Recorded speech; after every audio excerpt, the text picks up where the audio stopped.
I'm just this week. I'm just imitating. I'm goatless, so Nice. let's see. Hold on a second here. I gotta Without goats. without goats.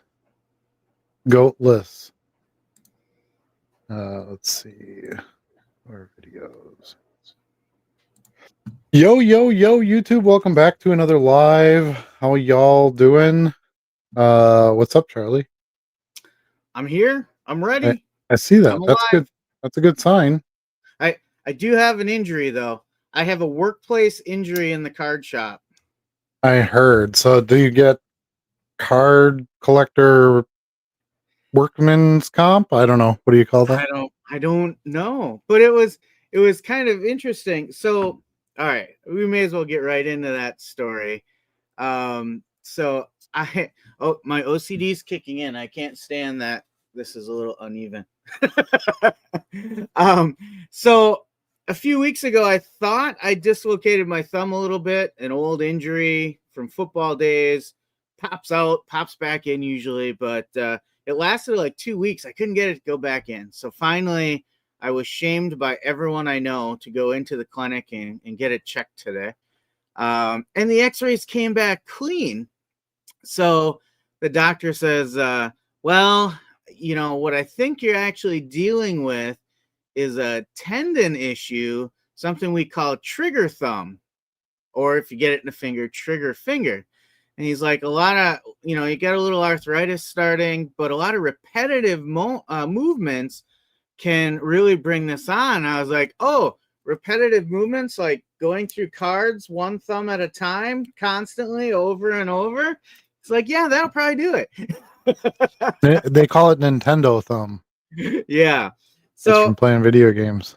had to get the old steroid injection in the thumb joint today, and hopefully that'll clear it up. But was happy it wasn't actually dislocated, because that. So I've dislocated 2 joints. One, I did this thumb playing high school football, and then I don't know, maybe 10 years ago, something like that. Oh gosh, might have been longer than that. But I dislocated a shoulder. I did that too. Snowboarding. And I will tell you, in each case, I do not remember the pain of doing the dislocation. Right. It's putting it back in. I do not remember the pain of healing up afterwards. But I very clearly remember the pain of the reduction of the doctor putting them back in the joints. So I was not looking forward to going in. I kept dragging my feet and came up with every little excuse I could not to go in. But in the end, it was the best possible news. Oh, that's good. Yeah. I mean, they're still going to send you a bill, so there's that. They are. Look forward to. They are. In fact, they're ripping the Band-Aid off, moving forward. Yeah, I had a shoulder pop out when I was snowboarding, and it was when I went down the hill, so I kind of had to have somebody put it in right away, or I wasn't going to be able to get on the lift and get back up the hill. Yeah. So one of my buddies popped it back in for me, and yeah, it didn't feel great for the rest of the day. So luckily it was a kind of a ski trip, so I drank plenty, and that sort of helped. But every once in a while now, when I sneeze, it kind of pops.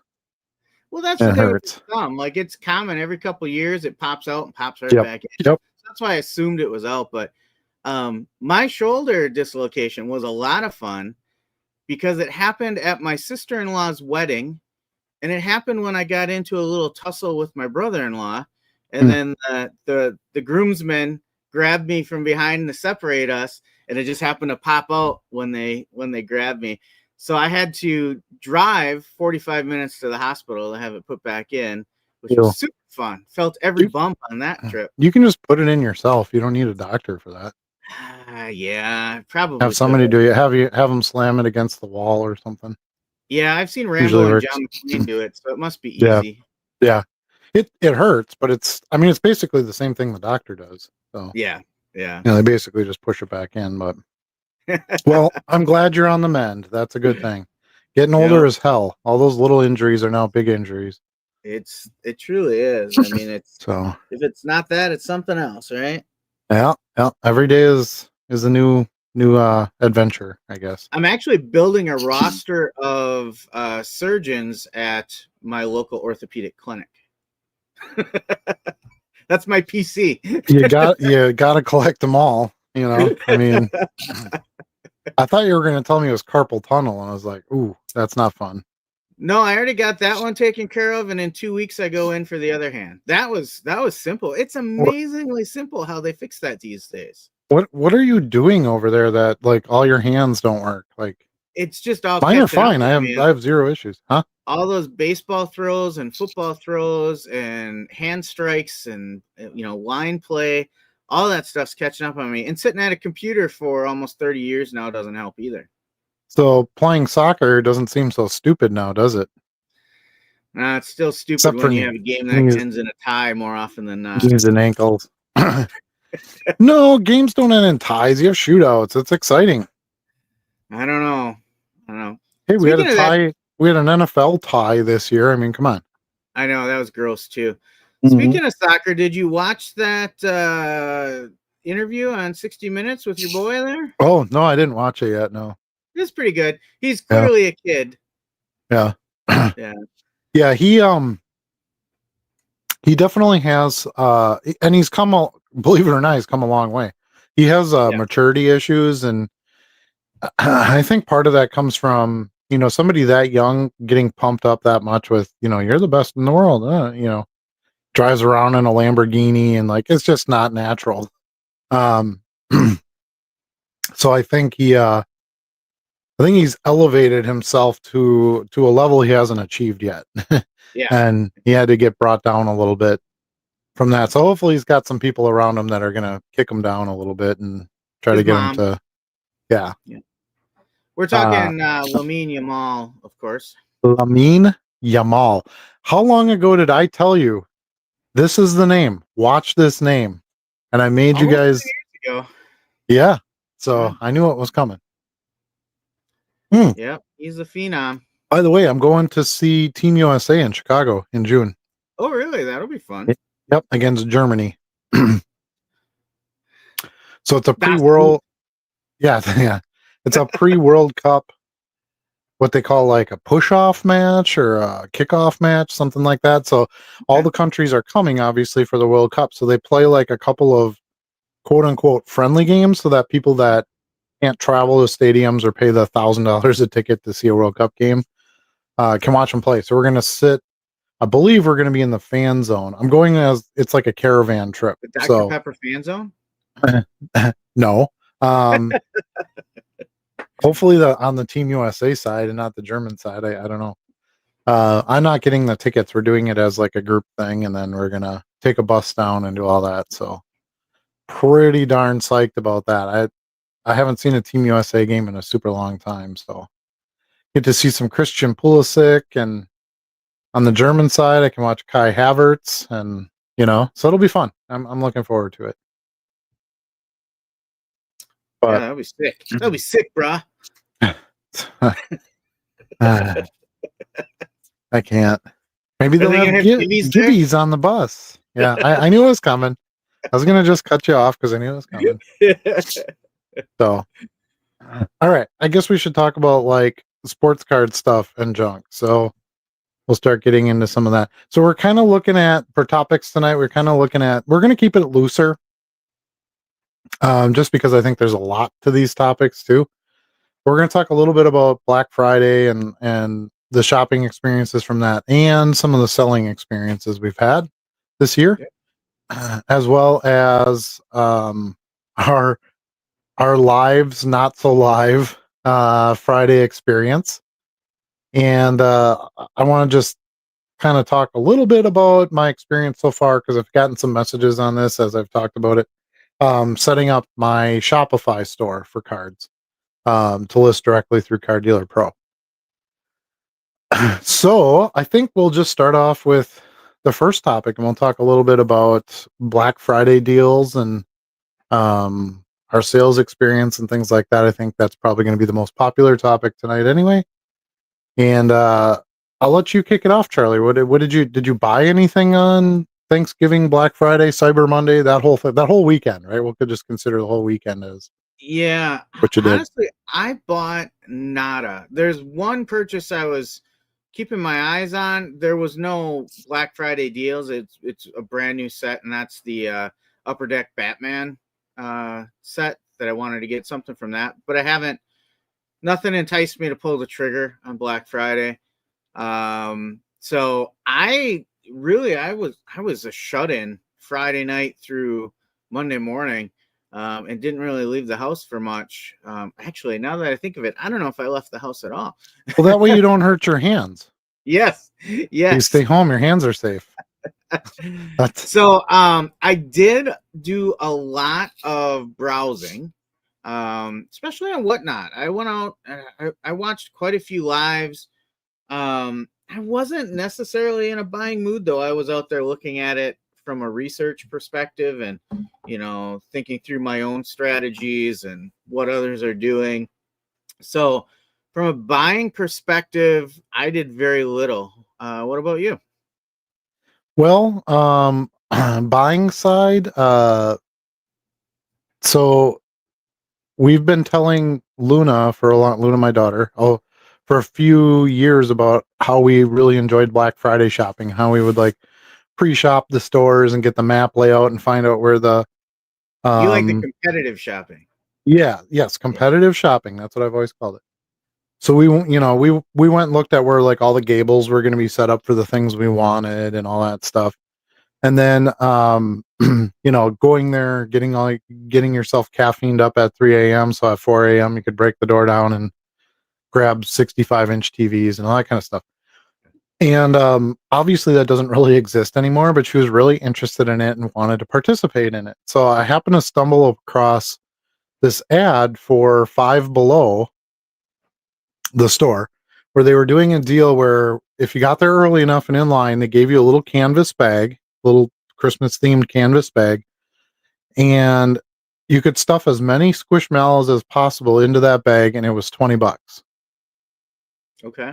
So I'm like, this is perfect because it's just competitive enough for a small kid, right? It's gonna be her versus a bunch of other kids.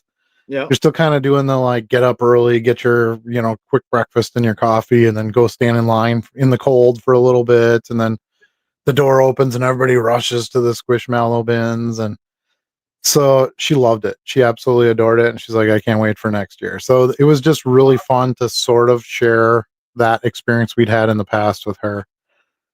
So totally card on unrelated, but um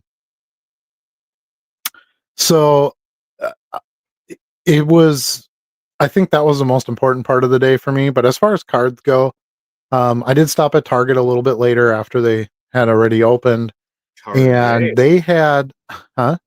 Target. Target. It's French. That's Um, right. they had the NFL Uno packs. Okay. Um, Yeah. basically half price. They were $4.50. I think retail is like $8.99 or something. The 2025 one. So I bought a ton of those. So these are all the foils from them. Okay. I bought out the store on that. I didn't find any of the alternate jersey variation boxes, the little light blue boxes. They didn't have any of those yet, but I did order some of those. Target on Target.com, you can get them for $6 or something right now. They're on sale too. Not quite as good a deal, but I did really well on those. I pulled a few kaleidoscopes. I got a dragon scale case hit. Nice. There's better cards in this than I think people understand. And it's such a good deal at $4.40 or 50 cents, whatever. You get 40 cards, and 4 of those are foils. So that's a pretty good quantity of cards for $4, four and a half Yeah. bucks. And the base cards sell too, of the better players. Here's the Dragon Scale one. I don't even know if you're going to be able to see this, but can you see that like Let's see if I can. kind of dragon scaly pattern in the background A little bit. in the Yes. Yeah. foil? Yeah, it's a little Um, hard to tell, but yeah. I think you get the idea. Not a big name player. I haven't listed this one yet. It's Andrew Thomas for the Giants. He's a His mom captain. would beg to differ with you. Yeah, he's a captain for the defense. So like he's legit, like not, a sideline player or anything, but I got Josh Allen's, I got Patty Mahomes, I got a couple other case hits. got a kaleidoscope Dak Prescott, which I sold for like $15 immediately. So that paid for three boxes right there. So I don't know. Love these cards. I think they're underrated. They're probably, I sell a ton of them. People are completing certain decks with them, and there's 4 different colors, so there's technically like parallels, right? Yeah. So anyway, so I picked those up. I was gonna buy some prism boxes. They had prism boxes down to $10. Now I found them on Target.com for $7.99. So I ordered a couple of those too. Because if you have to order $35 with Target for free shipping. So I bought some of the NFL Unos and then a couple of the Prism basketball boxes. Somebody in our Discord made a really good point about those boxes. Because I even, when I was there, I even took a photo and posted it in Discord like, hey, should I buy these? They're on sale, half price, Yeah. whatever it was. Didn't really get a reply. And, as you know, on Black Friday, you kind of keep moving. Like you can't, Yeah. So I'm like, yeah, I'll leave them. I bought all the Uno boxes. I bought 10 Uno packs. So I had plenty of stuff. Oh, and I bought 2 of the Target exclusive Black Friday Tops basketball boxes. Okay. Which I posted about in the Discord as well. Those I did really well on those because I got a Cooper flag, the black, what they call is the blackout foil or something like that. Yeah. It was Yeah. exclusive for the Target Black Friday boxes. So I mean that thing's like $100. So out of my 2 boxes, that one card paid for all of it. Nice. Yeah, I got a couple other Cooper rookies, and there's some rookie for the Hornets. I can't remember his name off the top of my head, but his stuff sells pretty well too. And I got a couple parallels of him and sold those. Yeah, that's it. You can tell how much I follow basketball. Lamine Yamal. There you go. So anyway, that was basically what I had bought at like retail, if you will, plus ordered a little bit from Target online. But I did go to the local card shop after that. They were open at 10, so I was able to get there like a little bit before 11. Yeah. And I knew their singles boxes would be restocked. I didn't think I was going to get any kind of real deal or anything. I did get my normal 15% off, for the quantity that I bought, but bought a pretty good chunk of stuff from them. They had a lot of nice stuff. Just looking to replace like my quick, easy turn, cheaper rookies, right? I bought a bunch of Justin Herbert rookies for like $1 a piece.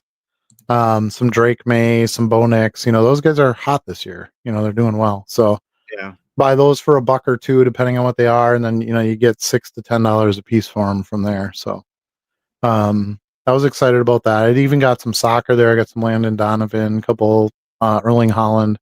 As you know, you don't find a lot of soccer at our LCS. So I thought a couple Messi, I think, but anyway, so I was happy to find those as well. Nice. So that was basically the extent of my card purchases.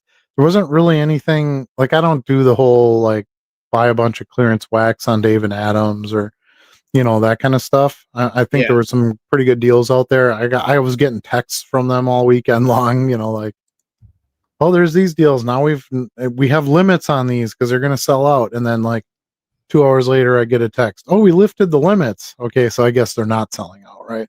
Yeah. So I didn't fall for that one. But yeah, I thought those were pretty fun products. And it was just I don't know, it was pretty casual for me as well. Like I said, I did buy some stuff, but I have so much inventory. Like that wasn't a real super motivation for me. I was really more focused on like getting stuff scanned in and getting coupons out and having my Black Friday sales set up. So it was more sales motivated for me. Unfortunately, I did not get a live scheduled and run. I did have some work done and I built a show, but I just never found time to run it. I'm just so busy with other stuff. Yeah. And doing things with family and that. So it's really hard for me to schedule a live show. I just wasn't super motivated to do it, so I just let it go. But I did get a bunch of static sales on whatnot on Black Friday, so those were free. Nice. Those were 0 commission. So a couple of bigger orders too. I had a big Simpsons card order, 90 Simpsons cards. It was like 30 some cards. Okay. And just some of the usual suspects, some football, some basketball, stuff like that. So yeah, a good weekend overall, but I stayed within myself too. I didn't go out and like get crazy and buy a bunch of stuff. Yeah, now that I think about it, maybe it was Friday that I stopped on the way home from work at our local Meijer, and I picked up. I think I messaged you. They had buy one get one half off, so I think I got some more Tops Holiday when I stopped there. But nothing to speak of coming out of there. I mean, no major hits or anything like that. Yeah, But that was yeah, it for buying for me. And then similar, I did not do a live myself. I did take steps through the week to prepare for one. But in the end, I decided not to do it. I ultimately, the thought process I had is if I'm feeling rushed and I'm feeling anxious about this because I feel like I'm not ready, then I don't need to do it. So I still have a private show out there. I push it out like a week at a time, and I keep working with it and, checking out all the functions, like continue to get prepared for one. But ultimately, I was like, am I just trying to do this for fear of missing out? Or do I need to do a live selling show? And ultimately, I said, the time's not right, so I'm not going to force it. So, yeah. I mean, I kind of feel the same way as you. I feel like everybody says, "Oh, you got to do one," and I'm like, I yeah, don't. The experience wasn't that great for me, and my sales are so strong with the static stuff. Like yeah, I listed a bunch of that stuff that I bought at the card shop on Friday, and I sold through a ton of it already. yeah. So it's kind of like a live selling, if you will. Um, Plausibly live. Plausibly live, especially when you're buying out of a dollar box. I really only buy stuff that's liquid anyway. So Yeah, and if it's going to be liquid, I might as well just sell it at my price. yeah, Um, so like I was getting like numbered Cal Raleigh cards and like that stuff you just list it and it just sells. Like that guy's yeah. so popular. The Um, the whole experience though really got me thinking more about it to the extent that Monday, that's what my podcast is going to be about. Like if you're a seller and you're wondering should I live sell or static marketplace sell, I'm going to walk through that and some of the things to ask yourself to help make a decision for you, because ultimately it's what's right for you and your business. yeah, I mean, I don't think there's a right or wrong model. You No. just have to decide what works. I mean, I also have 70,000 listings. That's probably Right. more than pretty much anybody who's ever watched any of these videos. So it's like I have so much, inventory that's there that the numbers just work. Yeah. And now with being on 3 different platforms, plus I'm building Shopify, um, I don't know, I kinda get what I need out of those. Yeah. So, Now, but yeah, the static whatnot sales have been good despite the fact that their shipping sucks. yeah. Yeah, Once they improve that, man, I could see whatnot outpacing my eBay sales at some point. it would definitely grow. Yeah, And I see consistent sales there either, not there. It's definitely number three. I get the most out of eBay, second out of collects, and whatnot is third.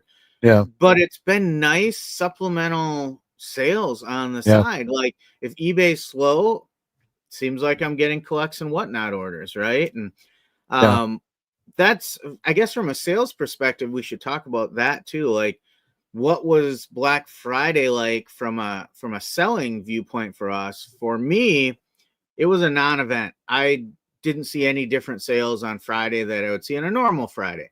mhm, But what I did see was a shift going into the weekend and now through this week.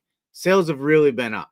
yeah, They're more like what they were a month ago, mhm. So that's really good to see. Like I feel like retail season kicked off and now we're chugging ahead.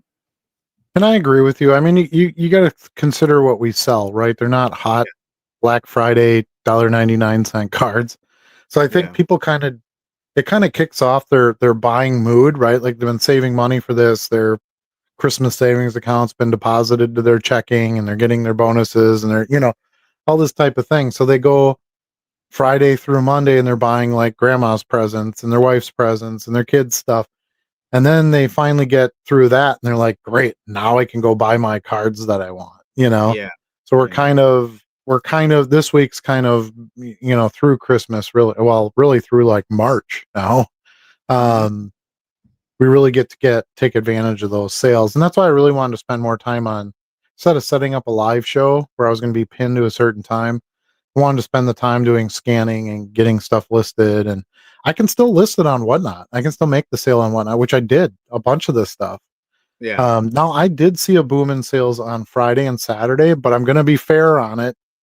And I listed like 400 brand new, like hot liquid cards that I'd bought that morning.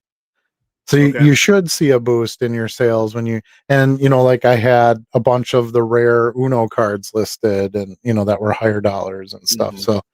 So most of my boost came from newer stuff that I had listed, but so what, right? Like it's still an increase. Right. Um, so yeah, I think it was a good weekend. It was a bit of a learning experience because I was getting pretty gung ho about doing a live show on Whatnot. And I was kind of disappointed when I was like, I don't really feel like it, and I don't feel like I can put the right. And I'm kind of like you. I was like, do I want to half-ass this? Yeah. And especially when you're live, and I'm like, I really don't want to do that. And I'm Yeah. building up a pretty good following on Whatnot, just selling static. I'm like, well, maybe that's my place on that platform. There's enough really big live sellers that do a good job and get the viewers in and stuff. Maybe my spot is like people who don't want to deal with that, and kind of like what I talked about last week, my complaint with Whatnot. How do I look for a certain card I want? In all these live streams. It's a Well, pain. yeah, you really can't. So I was like, okay, well, if I put 80,000, 100,000 card, keep working on it because they don't limit your listings. That's the other thing I really love about Whatnot. Yep. So both of my stores, all their listings are listed on Whatnot store. That's a big advantage for me. Um, so, and I do have some bulk discount for buying and things like that. If they fix the shipping cost issue where I don't have to ship everything as a package, man, I think that's my focus. Instead of chasing the live selling, which is like the hot new thing, the new girlfriend, right? Yep. I'm going, I think I can build something on the static side. And once they release, because they're going to add the envelope standard shipping program to that too. They have, why wouldn't they? Right. I don't understand why it's not there now. But I believe that's going to happen. I'm guessing it's just not a priority on a live platform to put that out there yet. But it'll happen. And I was like, man, if I can gain a bunch of followers and get some sales, and then boom, they drop that hammer where now you can get 15 cards shipped for $1 or whatever it is. That would be I'll be ready to go, right? I'll be able to take that on. So that's kind of been really my focus. Collects for me is kind of like it's people spending their credit basically. I don't Um, care as because long as they're spending it in my I store. agree. I agree. I'm just saying, like, it seems like like every one of my sales is like $10 to $12 because it's people Yeah. spending their $10 credit. So that's great because it gets, a few cards out the door. I get them, they're usually low end, easy to ship type stuff and move on and go from there. But Whatnot's definitely my number two. That's been growing for me quite, and all throughout the day I'll get blah blah blah started following you, blah blah blah started following you. I think I'm up to like 300 and some followers. Yeah. Someone's gonna fact check me and tell me I'm wrong, but uh in my head that's the number that I looked at.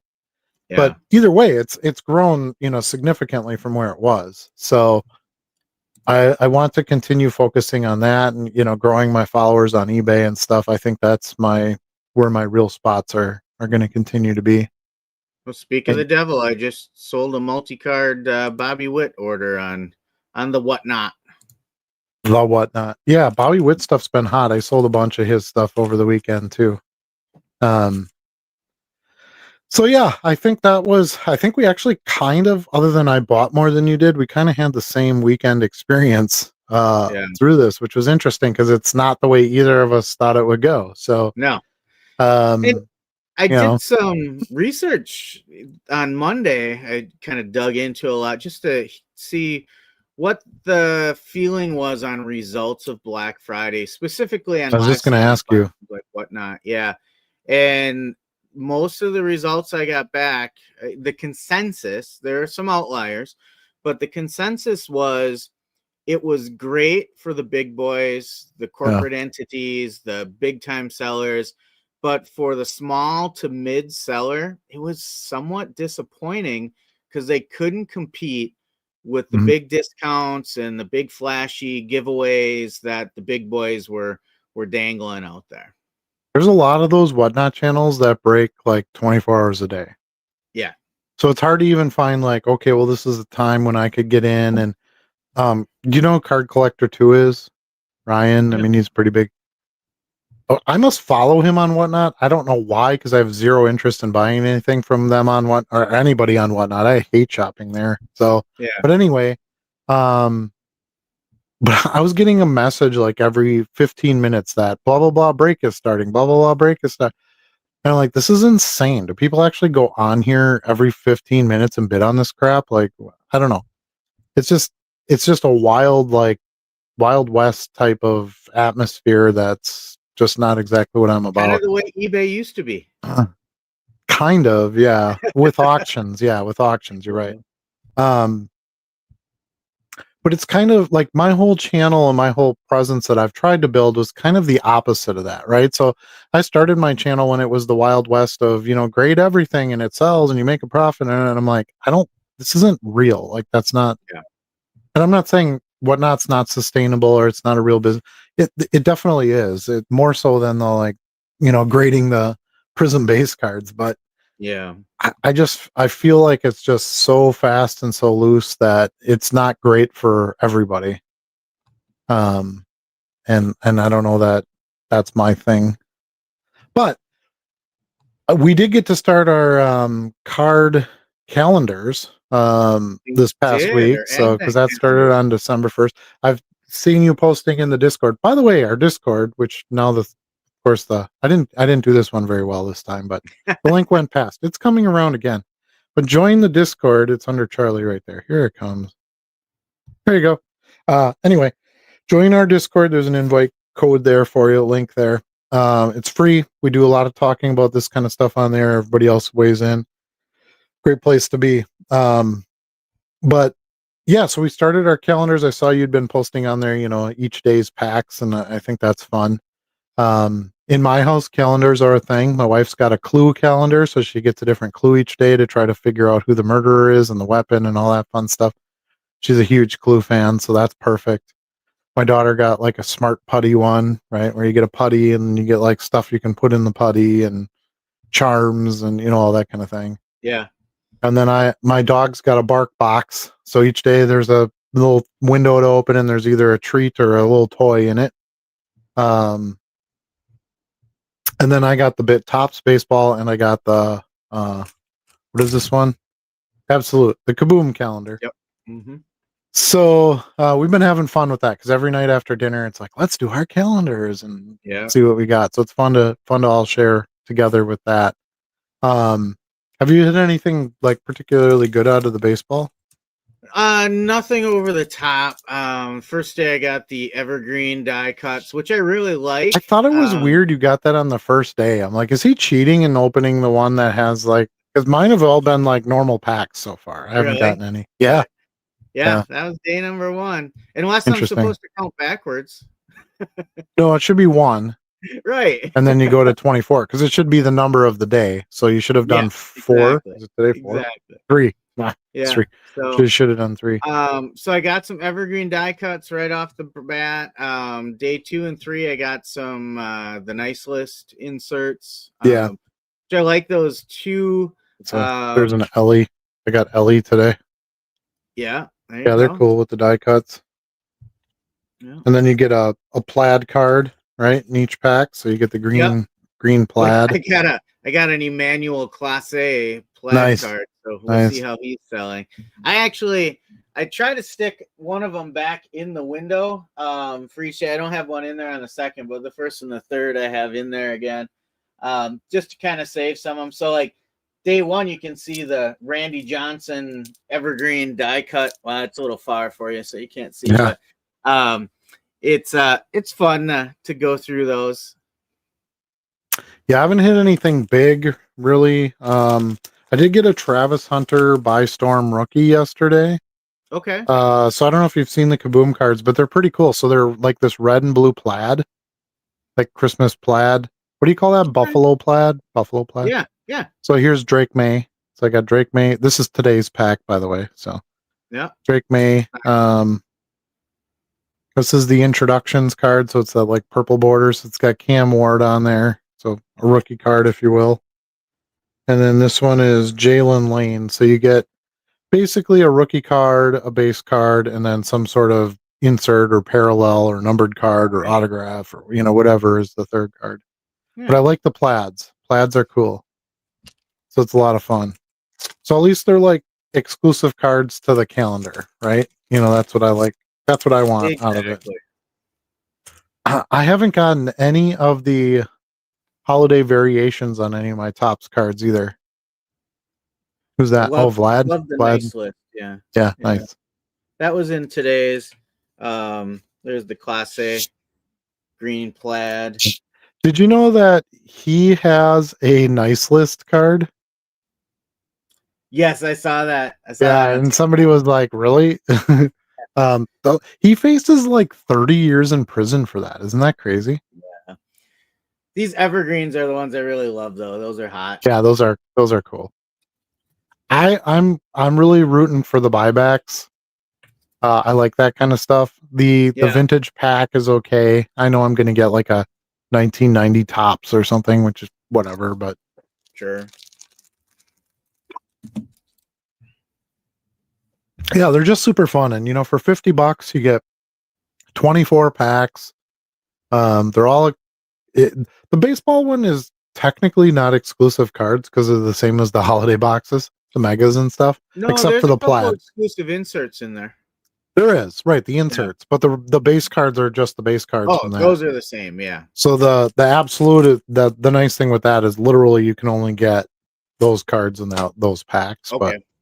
But so they're all parallels essentially. Yeah, the only thing is the inserts are not exclusive in that. So like you can get the kabooms and stuff. Right, yeah.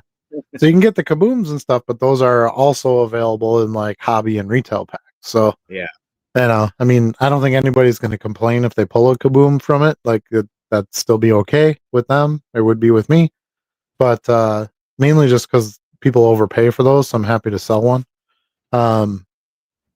But yeah, it's a nice little product. That was like the hot thing everybody was buying, remember, at the National? Because you had to spend like $75 to get the silver pack. So everybody was buying the $75 calendars. That was like the hot selling item. So it's kind of funny. You're buying a countdown calendar, Christmas calendar at the National in July, like the year after. But I suppose that's why they were discounted too, because it's it was done and they're going to do a new calendar for this year. But I know Topps basketball had a calendar too. I think one of my boys had one of those. Yeah, I decided to pass on that. I was so disappointed with my mega box with all the glitter sticking to all the other cards, and I didn't want to go through that with a calendar. And the packs are kind of shoved in there as it is with the baseball. I figured I wouldn't have good luck with the basketball packs, so I passed on it. Yeah, that's a real thing. Like I do have a little concern every morning when I open it up. Like, please don't bend the cards. Please don't bend the cards. So far, mine have all. You're right, and they're in there pretty tight. Like they could have made a little bit more room for the like. There's like a little finger cutout right in the plastic, and I'm like, I can't even get my finger in there. Like, what are you doing? So somebody didn't measure very well or considered like that the wrapper has like ends that stick out longer than the cards. And there's a little ridge outline that the pack snaps in, or even the singles that I have in, like I get the top in and start to work it in, and it just starts to bend. Yeah.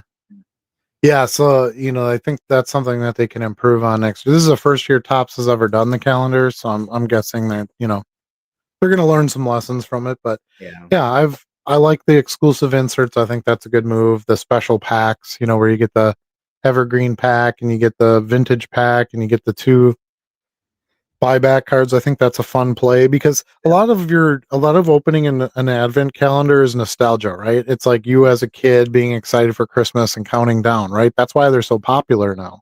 Because we had them as kids, not cool ones like this, just Santa goes down the chimney each step or, something like that. And then we got older and we're like, well, let's have a calendar with like actual cool stuff Yeah. where you kind of get like the Hanukkah experience, right? You get something each day, to build up to Christmas, and then you get, your big stuff on Christmas. So, Yeah. super fun. Hope they keep doing it. They've been very popular. There's nice cards that come out of it. So, it's good. All right. Should we get to some chat? Let's do that before we maybe Sure. cover any more topics so we don't get too far Who's behind here. first in this week? Well, it's our buddy I Dan. was. What's up? I was first. This guy. You were first. You were I was first this first. week. Well, I'm technically, always I was first. waiting for you to open it up. Doesn't matter. I was the first one on the stage. So by that measure, you're first every week. Mm-hmm. That's right. Don't forget it.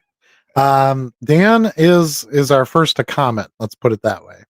Yeah. What's up, Dan? How's it going? Designated heckler is here. Happy Thanksgiving. Sorry I missed hobby or no, or whatever you guys called the game last week. What do we go with? Comp and cards. That's what we went with. Yes. Love the chat interactive foolishness. Yeah, we had a lot of fun last week. It got a little silly. The nonsense probably took over more of the show than anything else. It was the givvies. It's the givvies kill every show now. So yeah, we did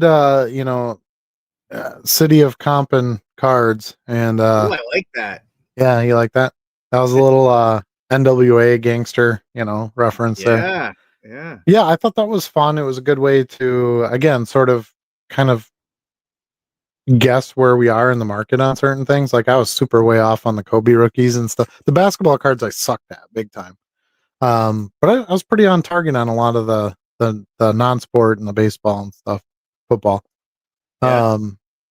Yeah, it's interesting to see how prices change and how much, if you don't look at the market, how much off you can be. You can, yeah.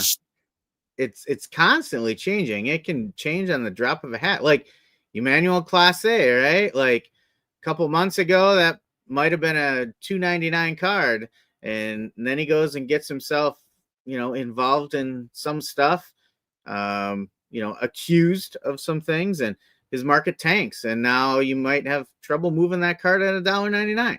Yeah. So, yeah, it's true. Or it might go up in value because people love criminals. Love the bad guys. Yeah.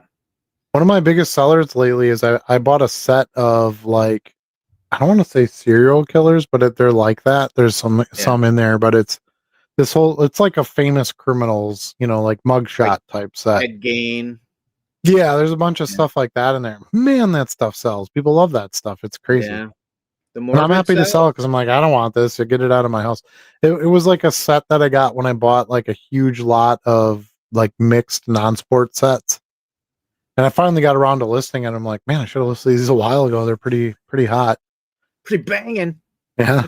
They sell. They're not fancy. They're black and white and they're just card stock. Like there's nothing great about them, but sure.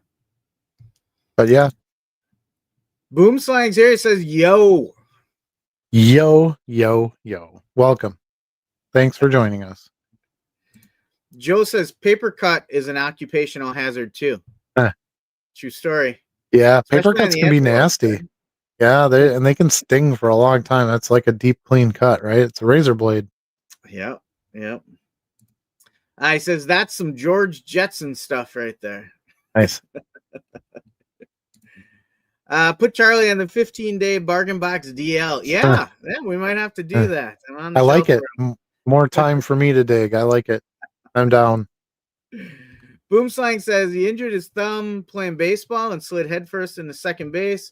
Fielder missed the throw from the outfielder, and the ball hit my thumb while it was on the bag. Jeez. That would sting. Spent several innings pulling on it like it was jammed. A few minutes later, had to bat again, and when I hit the ball, it hurt like hell. After the game, went to the clinic and x-rayed it and said it was broken, not jammed. Yeah, that would make sense if the ball hit it on the fly. Yep. Good news is his fingers heal pretty well. Heck, you don't even need them half the time. Nah, overrated. Yeah. Designated heckler says, "Whoa, Adam, you may not have any hand issues, but you say you have no issues.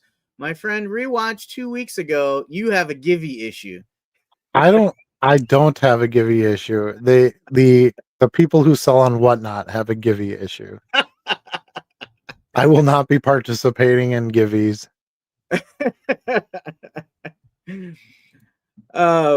He says, "Don't take it personally. Recently, I've been watching Dollar Box Sales Day video reruns from last year. I have lots of issues." Yeah, I haven't gone back to watch some of those, but I'd gotten a couple comments recently about like, hey, I watched this sales video from May. It's interesting what you sold in May versus what you sell now. And I never really thought about it. I guess I kind of thought I kept doing the same stuff, but it has evolved for Yeah. sure. So maybe I need to do another video. I don't know. We'll see. But Johnny Evans here says, "Sup, fellas? Johnny, I thought I saw a notification when I was getting ready for the show that you were going live. Maybe I was behind on my notifications." yeah, I mean, I guess he'll have to respond to that. I don't know. He's been doing a lot of shows lately. I just can't. I don't know. I just don't want to be on that stupid camera that much. I'm on this stupid camera enough as it is. This is my live show right here. This is it. Nice. Be sure to sign up for the Givey. He did respond. He says, "No one came in the room in 10 minutes, so I shut it down." Yeah, that happens sometimes. Yep. Yeah. Let's see. Dan says, "Are the Uno cards recognized in CDP?" They are. Yes. Now, just like Garbage Pail Kids or some of those other things, sometimes it'll like scan it and it'll say the red version and you have the green version.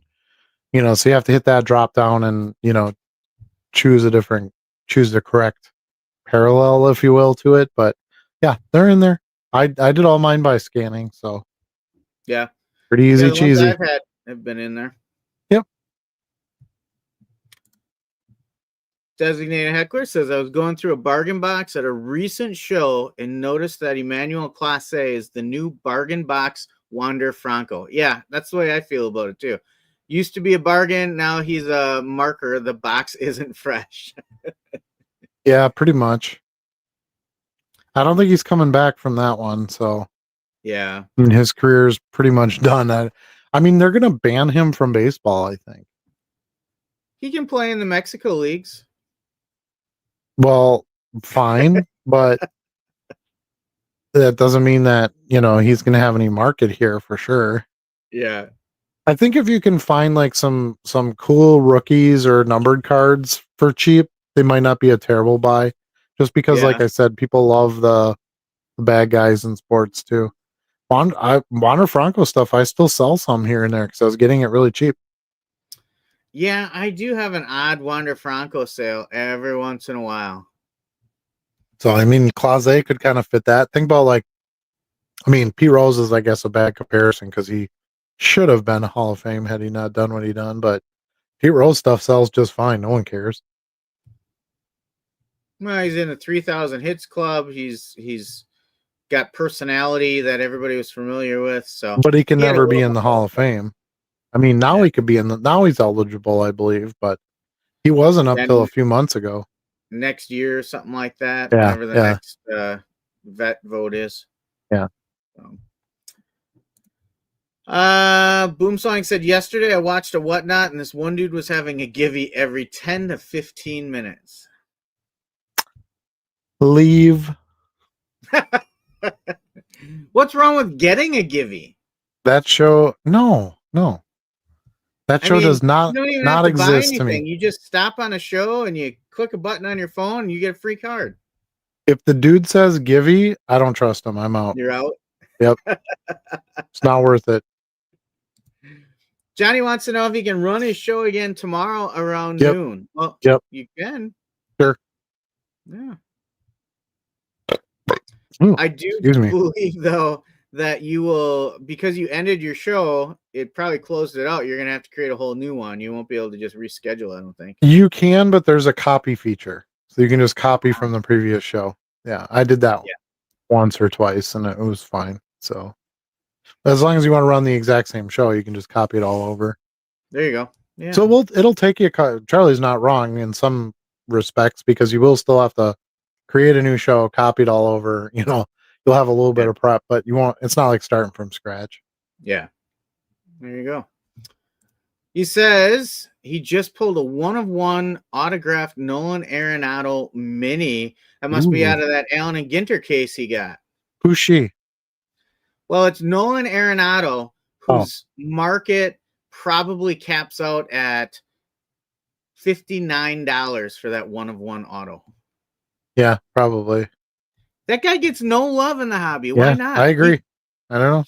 He's a great glove and great bat.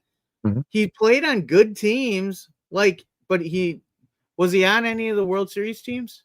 Yeah, I think didn't he win one with the Rockies? He might have. I thought the Rockies won one when he was there.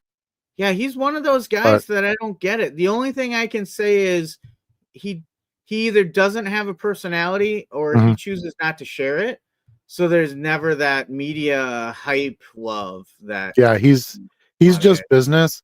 But there's other players that are like Trout's like that. You never see Trout anywhere. But he gets hobby love. Yeah. Yeah, that's true. He's not a big face on TV. No. Yeah. So who did Nolan Arenado piss off to suppress his market? I don't know. I don't think he cares what his market looks like. As he's getting paid. He does. Yeah, he's getting paid to play, and when he's done, he's done. I mean, his numbers are good enough if he plays long enough. I mean, he's got a shot at the Hall, right? Yeah. I would think. So, I don't know. Oh, I think yeah, I think he's a shoo-in for the Hall. I mean, maybe not first ballot, but I think he'll get in there easy. Shoo-in's tough, though, because a lot of that voting is still a popularity contest. Yeah, but I don't think he's rubbed writers the wrong way. Yeah, but, yeah. I guess it depends on who else is on the list, really. Yeah, yeah. True that. He says his Ohtani rip card out of 199 makes up for it. Yeah, I would say so. That's a solid one. I would rip it. Mm-hmm. I would rip Ohtani right in half. Just rip it good. And then give you away the ripped card just for funsies. Max is with us tonight. We haven't heard from him lately. Says Arenado's got to be in already. Could very easily be first ballot. Yeah, I don't know. Just because he doesn't have that hype, I think it might not be first ballot, but I think he'll definitely be in. Yeah, because numbers are great and all that, but if he still has to get the votes, that's like the hard part. Yeah. For some of those guys. To Adam's point, it'll depend on who's in that class with him and how many spots are available, right? Yeah, I mean, I agree. I think he'll get in eventually. I just don't. Yeah, I don't know that it'll be a first. Yeah. Oh, agreed. Well, that catches us up in the chat. Really? That was it? Dang. Yeah. Dang. Sick, bro. We're all caught up. We should run a givey for that. We should, except we won't. Because we don't do those. Man, I don't know. I just can't. Now you guys are going to torture me with this stuff every week. Keith just jumped in and he's talking my language. What's up, fellas? I'm ripping some Metal Universe Batman. Pretty nice boxes so far. I want. Yeah, I would tell you. I would rather have that than like Allen and Ginter or that other stuff everybody's ripping right now. Yeah. For sure. I mean, I like Allen and Ginter too, but yeah. Yeah, it's good that there's some fun products coming out. I really like those new My Little Pony cards. The Naruto cards, those were good. Yeah. So yeah, there's some cool stuff out there. There is. Yeah, I'm a big fan of those pony cards too. I was looking to see if there were any more today at my Target, and no luck, no joy. Yeah, they're all sold out by me too. So yeah, that's okay. I got what I could. Yep. Mm-hmm. That means they didn't overprint them, so that's not a bad thing. Yeah, that's a good thing. Right. Absolutely. Well, what else we got today? Oh yeah, what was our other topic? I gotta go back and think of this. So we talked about the Black Friday. Oh, why didn't we do lives? I think we kind of went through that though, right? We did, yeah. So Yeah. the other thing I've been doing is spending some of my extra minutes on is setting up my Shopify store. So I have a lot of the shell ready to go. So I have like my banner set up. I have my cart. Um, Started importing some of the products. I got to do a new download from my eBay stores because there's stuff listed that's not in my inventory system in Car Dealer Pro, and I want to make sure those get into the Shopify store. Okay. And now I'm like, geez, now I got 4 platforms I got to check to see if the card has sold and did not removed. Um, but we'll worry about that as time goes on. But uh, yeah, so far the Shopify experience has been pretty easy to set up. I'll try to share a look of it down the road. Like right now, it's in like under construction, so it won't look like anything. But um, maybe in a week or two, I'll have enough of it done. Kind of show you what I'm doing with it. Ooh, I already have another Shopify store for something else. So I kind of just followed the same pattern because that store has done well for me. So figure why break what isn't broken. Okay. Um, because if you haven't been on Shopify, if you don't have anything on Shopify, basically everything has like templates, right? And you can kind of build off of that. And then so your store is $29.99 a month. Um, if you buy like the average business plan or whatever, which gives you all unlimited carts and products you can list. And then there's like basically plugins, right? So you have that, and then you can add like app access. You can add like social media cross posting, and like there's all these little bits you can add to it. Yeah. To build exactly what you want. So I'm kind of going through some of those and trying to decide what I need and what I don't need, and um, so it's been good so far. I'm hoping to have it done by the first of the year. That's the goal. So I only have a couple weeks left, but um, importing the products is pretty easy from Car Dealer Pro, just like it is for Whatnot or any of those things. You have to link your Shopify store to your Car Dealer Pro account, and then you can just click it as a instant upload kind of thing for that inventory. So yeah, so that's it so far. Is that something you'd consider doing?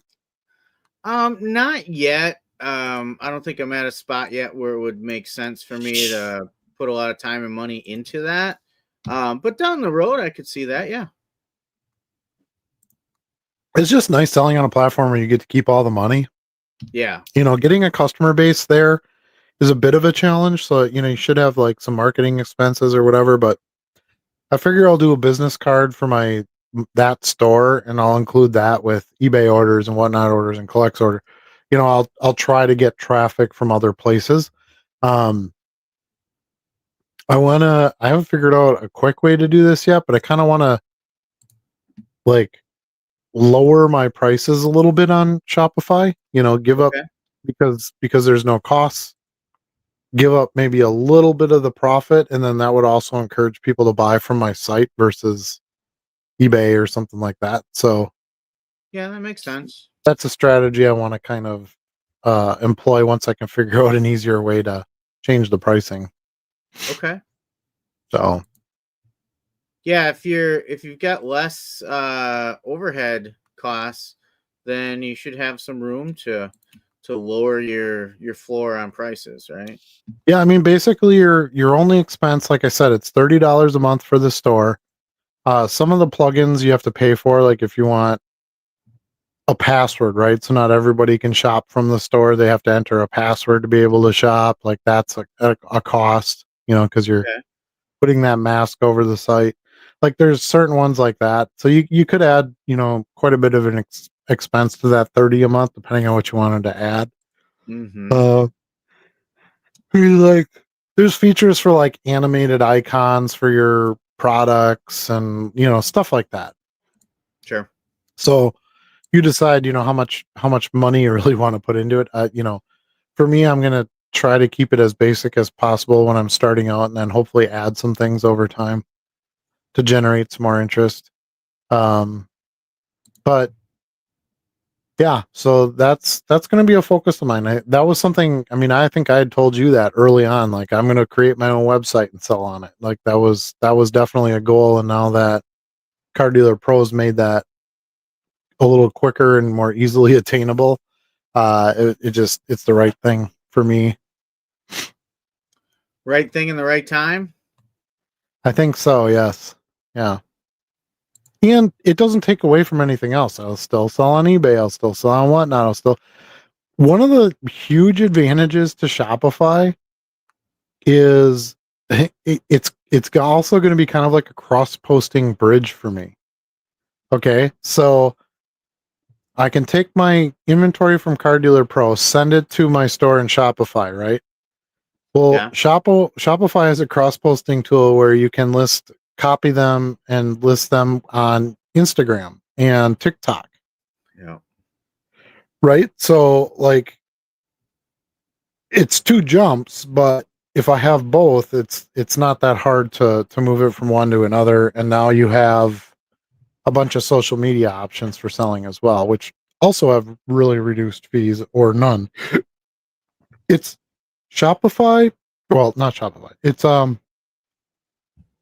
Instagram, TikTok, and I think Facebook. I don't know if Facebook allows you to build a store or not, but I thought that's what it was on there for, where you could post the social media to sell directly from Shopify as well. And I don't believe they charge you anything to do that either, from what I was looking at. So, That's always um, nice. yeah, I haven't totally gotten through that part yet, but that was another encouraging sign for me. So it's like, yeah, I pay another $30 a month. Like, you keep tacking on these $30 a month, selling places, but I get basically 3 or 4 new stores for that, right? So, cause I pay the $29.90 a month to have the Shopify store, but that's also hosting my cross posting to these other social media sites, which, there's buying, activity on TikTok stores. There's buying activity on Instagram. Like, it gets it. Now I'm going into some other markets that I haven't really sold in. So the idea is that, you're getting some sales for like on a platform that maybe somebody else isn't. They're not looking on eBay, which is where my main selling is, but they buy stuff on Instagram, right? So it's try to grab as many different types of customer eyes as possible. That's really the goal nowadays. 20 years ago, it'd have been like, have a website and sell your stuff on it. Done. Then all you had to do was like advertise the website. Like, that was how you got somewhere. Now it's like, you got to sell here and you got to sell there and you got to sell here. Um, we had talked about like Poshmark and Mercari and, some of those places before. They didn't make a lot of sense for me because I'd have to go back and relist everything there. And it's just, that'd be so much time. And I don't know that it'd be worth it on those platforms for Yeah. card selling. But when I can easily move my 70,000 inventory from one place to another, it makes a lot of sense to be able to do that. Yeah, that's a game changer when they simplify the management of them, right? Right. So anybody out there considering Shopify, if you have questions on it, or you're like, is this experience easy? Does it, do I have to have a computer design degree to be able to do this? You do not. Shopify does make things pretty easy. It's a lot. It's a main reason a lot of people go to build their e-retail, platform or website, whatever you want to call it. It's a big reason why most people choose Shopify to do it. And the cart hosting is huge. So like, let's say you're like, well, I don't want to pay Shopify $30 a month. I'll just set up my own website. Well, you do have to register a domain, so that's going to cost you something no matter what. Then like, you have to pay to add any cart features on your own website. Yeah.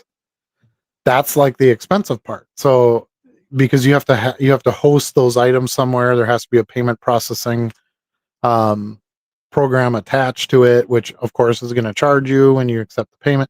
Like there's all these things that those are going to be expenses anyway, and then Shopify just does it all for you for the $30 a month. Does that make sense? Absolutely. So that's where I figured, for me that made sense. And of course, the Car Dealer Pro attaching to it makes Car Dealer Pro has a lot of value now to me versus it kind of didn't for a little while there, or didn't have as much value. Like I could list on eBay without it, And when you don't have a lot of listings left, do you need Car Dealer Pro? Probably not. I could list by hand and keep it full.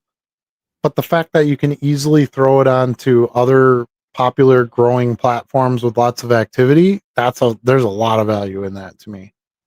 The fact that it manages my inventory, takes it out of the other store when it sells. I don't have to go recreate all those listings. Like that's huge. So Car Dealer Pro, to me, yes, the scans still have value, and the AI to identify the cars, that's all still good value. But the fact that you're going into 3 big markets with one set of scans that's big. That's huge for me. So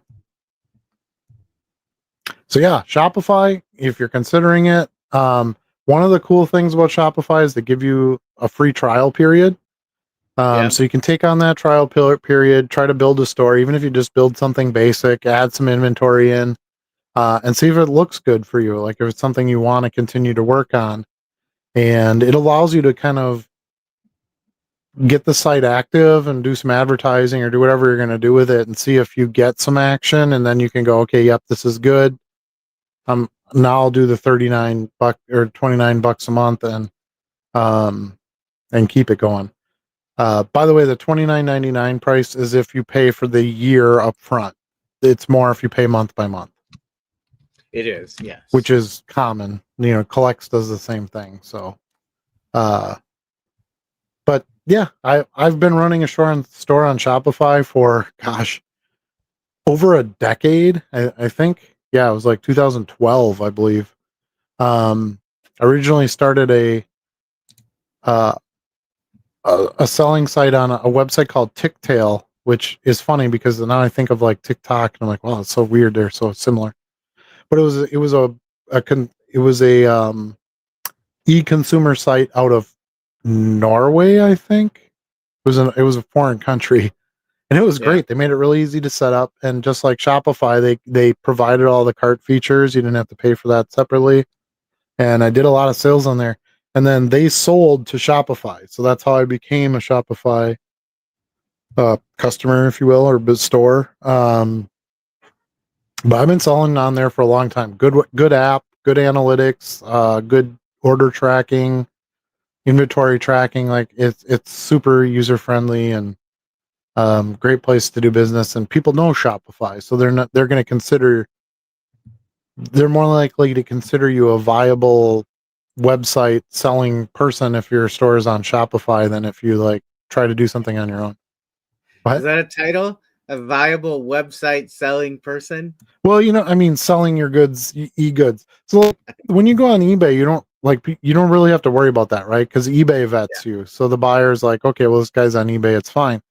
When you're selling from your own website, and there's so much crappy websites out there and fake ones, and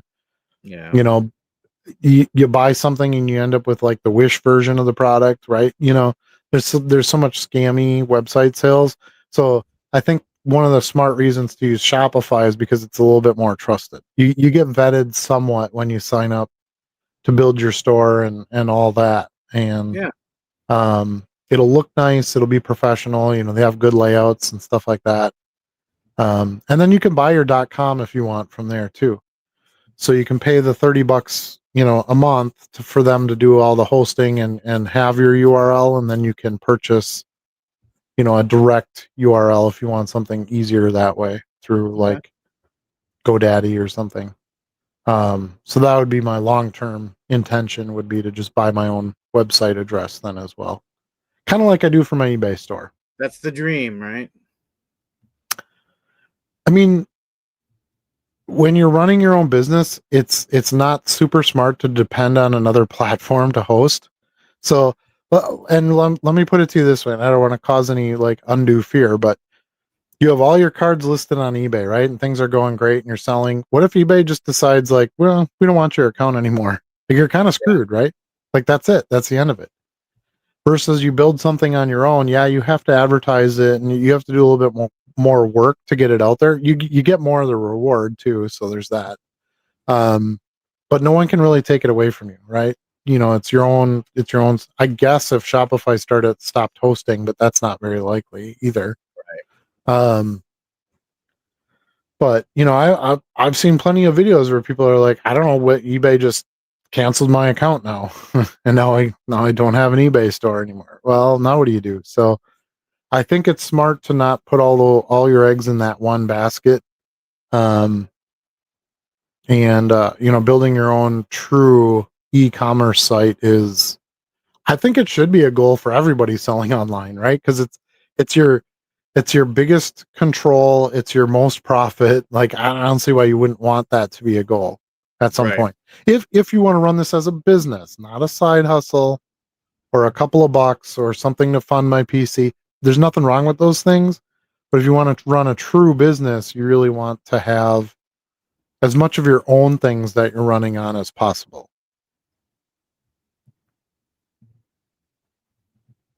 Something where it's your own logos on the site, like, I don't know, there's big advantages to that stuff, in my Sure. opinion. All right. So that's kind of the Shopify update. That was basically what I had that I wanted to cover tonight. So I think we got a little bit more chat. We can get back to that, and then Yeah. you know, if you got anything you wanted to cover, Charlie, we can get into that as well. We're gonna have time, it looks like. Keith says, "What's up, fellas? We got that one. Metal Universe Batman. Still Yep. jealous." He says his better half just opened a pack of My Little Pony, and she definitely did good. Well, she did well. Okay. So my mom was an English teacher, so we want to make sure we get that correct grammar. But yes, I know what you're getting at. Charlie actually brought him to my attention. He sent me a picture and he's like, there's pony cards. I'm like, what? So Yeah. I had to get that. We were kind of keeping it as a secret play, but I guess I kind of let the cat out of the bag here now. But um, yeah, they're nice. They're really nice cards. I've sold a fair amount. They're not like flying out of the store, but sell for good money. They're priced well. You get, you know, I think 8 cards in a pack, which is 8 decent. cards for $3.99 plus tax. So figure 4.25. That comes to like 53 cents a card. Yeah, so really good value. I mean, I'd buy them out of a 50-cent box if I found them. So Yeah. there's a lot of cool different designs, and there's super rares and super short prints, and they're shiny and refractory and foil patterns and lenticulars and like all this cool stuff. So Yeah. big fan. I'd buy like a box or two of those if I could find them. You know, if I could find a better pack assortment of them. But so far it's just been like single hanger packs, and I just, Target limits you to 2, so I got to check them out, bring them out to my car, go back in, get 2 more, check them out, bring them out to my car. Got to play that stupid game. What a waste of freaking time. Yeah. I wish they wouldn't do that. Just let people buy what they want to buy. But Yeah. anyway, that's how that game is played, and yeah, I really like them. They're nice. He says, insider info, the My Little Pony packs are currently available on the GameStop website for $3.79 each. Oh. That's if you're a Pro Perks member. They're $3.99 if you're not. The caveat with that is you got to pay $6.99 shipping with your order. Yeah, and they were $3.99 at Target, so that's basically the same price. I think I'm good. I ended up buying like 12 or 15 packs. I don't think I'm gonna like chase a bunch more down. Yeah. But I like them, and a lot of great, you know, main pony names. There's some, you know, scenes from The main episodes. 6. Yeah, yep. So pretty cool. None of them are in Car Dealer Pro. Most of them haven't even been listed on eBay yet. You know, I think we're kind of first to market there. So it's a lot of taking a photograph, creating my own listing. You know, it's a little bit more time consuming, but Old school. sometimes that stuff's really worth it. Absolutely. and it's non-sport. So I need more stuff for my non-sport store. I'm still trying to grow that one versus like I can find sports cards all day long. So that always adds bonus points to me for, wanting to pick some up. There you go. 2.0 long ball says Stranger Things cards are Yep. moving good. Yep. So Moving well. Yes, moving well. Yeah, they've been selling well for me too. I sold a few today as well. So makes sense. I mean, the new season just launched on, I don't know, whenever the hell that was, Monday or something. Last weekend, Thanksgiving, right? Saturday maybe. I haven't gotten to any of it yet. I really want to watch it in the theater. Yeah. It's much better on a big screen, appearance. So I've been kind of saving it for that. I just haven't had time to get in there and put them on. Yeah. Caleb and I, well, actually, the whole family, we all sat down together and watched all 4 episodes of Drop One. Yeah. Yeah. Cause the second drop is like not till the summer, I think, right? No, it's Christmas. Oh, is it really? Oh, geez. I better Yeah. get on it then, or I'm going to have way too many to watch. I thought it was like 6 months or something stupid in between. So A lot of times it has been, but this one's yeah. scheduled for Christmas. Sweet. Okay. Let's see here. Oh, Keith did his first show setup last Saturday. Didn't do bad considering it was mainly Pokemon kids on the hunt. I also picked up a great deal on some cards at the end from another dealer. The Late Show Stack Attack. I like it, Keith. Stack Attack. Yeah, I mean that's all. I'm glad people are finding a lot of success on the platform. I never have any, and I think people get this the wrong way. Just because I have an opinion doesn't mean that I don't like something or I'm not happy for others. This is an opinion statement type show, so um, but I'm super happy that people are finding tons of success on there and love doing live selling, and they're making money. That's great. I think the platform has a lot of value that way too. Um, so good on you. I mean, if you're enjoying it and you're finding some success and, you're tuning it in so that, your shows are successful, power to you. Keep going for sure. Yeah, you keep chugging forward, Keith. It's great to see. Make sure you do giveys. People expect the giveys. Right. They do expect giveys. You got to have a givey if you're legit. Mm-hmm. That's the other thing. I don't really like doing giveaways. It's not that I don't want to give stuff. It's just like when you're doing that live show, there's a lot to manage. There's more than you think if you haven't done it before. And anybody Yeah. who does live shows is like, yeah, you're right. Like you have to have, the cameras, you got to get the card on there, you got to talk about it a little bit, you got to mark, who bought it, and unless you're going to do it by video afterwards, which I don't suggest, by the way. It's more work for you. You got to go back and watch all these purchases and figure out who bought it.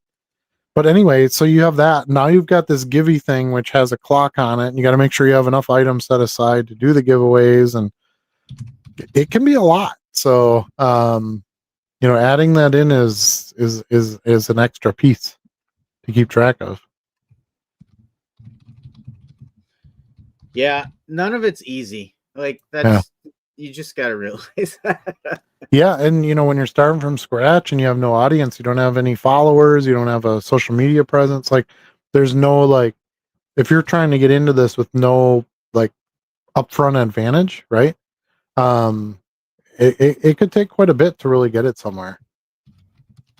Especially if you're not a natural at it. Like if people aren't just attracted to your show because of you, you got to constantly Charlie and I were talking about this the other day too. Sourcing is a huge pain in the ass if you sell live because you got to constantly chase down more stuff. Versus if you sell static, you just kind of list it and then some stuff sells and you're generally getting more money for it, but it doesn't sell quite as fast. Obviously not instantly like a live show. So inventory management is going to be, if you get big and you start doing a lot of sales, that's great. But yeah, your inventory is going to be something you're constantly going to have to put effort into. Yeah, for sure. We got a question. 2.0 long ball says, in your guys' opinion, are an eBay or coupons better or running a sale? So coupons versus running a sale. I think so, yeah. I'm a coupon guy, big time. I think you do both. Yeah. You do a combination. You got a store-wide discount running, but then you're also pushing coupons out there. They appeal to different types of buyers. It's true. But as far as like, I guess I thought the question was more about which one is more successful, and it's definitely been coupons for me. Yeah, I would agree. I think I get more results out of the coupons. If I was forced to give everything up but one, I would keep the coupons. Yeah. There you go. Yeah, for sure. And then we're caught up again. Okay. Sweet. So we've got a decent amount of people in here. We're just not getting as much chat, which is fine too. But let's pose a question. Maybe we can get some more activity in the chat. What was your experience on Black Friday weekend, right? We'll call it the whole weekend. So Cyber Monday, Black Friday, Thanksgiving shopping, whatever. How did you guys do on either buying or selling? Did you do live shows? Did you just sell a lot of static inventory? Did you push a new coupon or discount? What did you guys do? We can get some conversation out of that too. I think the other thing we chatted about briefly this week, Adam, while they're thinking about that, is the idea of always be buying. Yeah. Yeah. So I hear this a lot, and that's why I ran it past you. I'm like, I'm gonna just send this to Charlie and see what his response is, because Charlie's pretty good at this stuff. One of the things I like a lot about my relationship with Charlie is I can tend to get a little fired up quickly, and Charlie's more of a like, oh, let's hold on now, let's think about this. And I've gotten better at that. That's something that I've learned from him to be like, all right, chill. And having passion isn't necessarily a bad thing, but sometimes emotion kind of creates things that aren't really there. But I liked that because he kind of sees it the same way I did. And what was your response to me when I said, what do you think about always be buying? I said, I think it's missing a word, and that word is smartly. Yeah. And I was like, yes, 100%. That's exactly how I feel about it. I think, and this is why I kind of wanted to talk about it. Again, because my channel is built more on like, let's talk about things rationally and exercise some caution and some conservativeness when you're trying to run a business. And I think always looking for the opportunity for something to buy is true. But just the fact of like something's in front of your face and it's for sale, should you buy it? That's not correct. Mm-hmm. So I think that catchphrase needs to have a little bit of clarification attached to it for it to be a good choice. So, for example, I don't really need a lot of inventory, but I got a text message from somebody I regularly buy from that was like, hey, I got a bunch of 50-cent boxes and I'm trying to move the whole boxes. And he gave me like a really solid price on it. Yeah. And I'm like, and there's good stuff in it too. Like he just kind of sent me like a little bit of what's in it. So I'm like, well, how many boxes do you got? And it's well within my budget for spending this month for the store. So yeah, I'm gonna do it, even though I don't really need the inventory right now. It's a good buy. So I kind of follow the belief too of always be buying, but there are times where I'm like, this is not a smart buy, so I'm walking away. And I think that's something that you have to have some of that discipline, some of that restraint, so that you're not just buying stuff to buy stuff. Right. Especially if you don't feel like you can move it very quick and it's going to sit there, then now it's just capital that's tied up. It keeps you from being able to pay for other things or reinvest into the business, whatever the case of what you were going to do with that money. Now it's kind of sitting there. So you should have some sort of plan for the things that you're going to be buying as well. I think that's especially true buying retail, because retail is an uphill battle typically. Yeah. So you really have to have some self-control with that. It's okay to walk out of a store empty-handed sometimes. And if you don't, you should be able to rationally explain the reason why, right?